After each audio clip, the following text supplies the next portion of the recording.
Ladies and gentlemen, Mr. Cropper here. I just wanted to talk for a few minutes about an epiphany I had about the Greeks. You know, I was thinking about Greek religion, and it's a bit different from most religions we think of. For most religions, the otherworldly being is something unhuman, subhuman or beyond human. You know, in the Indian type animism thing, where everything has its own little spirit or demon moving it, those are subhuman demons. Those are spirits or whatever, wisps. And then you have the ultimate overhuman, which is God. Today, the single deist monotheism. The Egyptians had their sun god, or their array of panel of gods. And the Greeks had their array, their panel of gods. But there was something unique about the Greeks.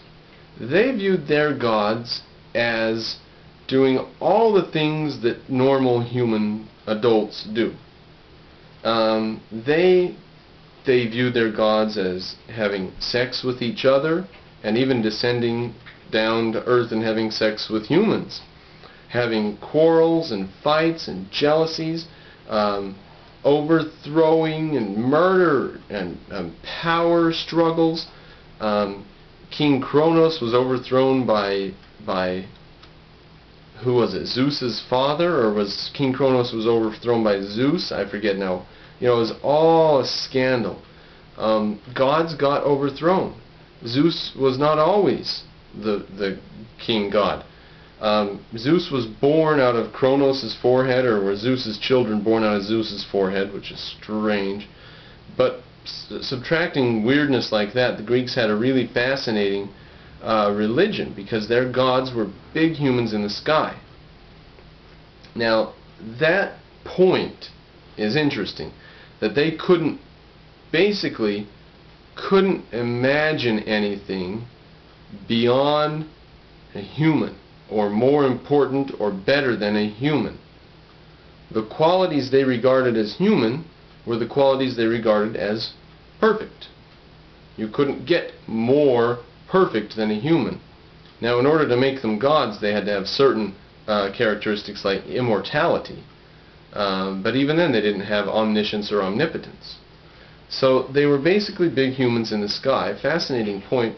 They couldn't think of anything beyond human. Now, in all of human history, all the cultures that have ever occurred up till, let's say, 1776, every culture up to the beginning of the United States of America was less important than the Greeks. The Greeks were the most important culture in all of history.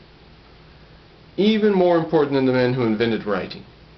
Even more important than the men who invented agriculture. Definitely. More important than Thomas Aquinas. More important than Newton and the scientific revolution. More important than the Romans and their legal revolution was the Greeks and their cultural revolution and the birth of reason and thought.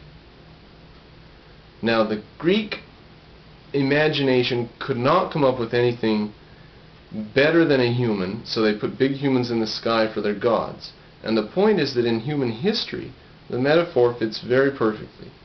The Greeks were gods in human history. Gods, and especially if we accept the Greek meaning of gods as big humans. The Greeks are gods in human history.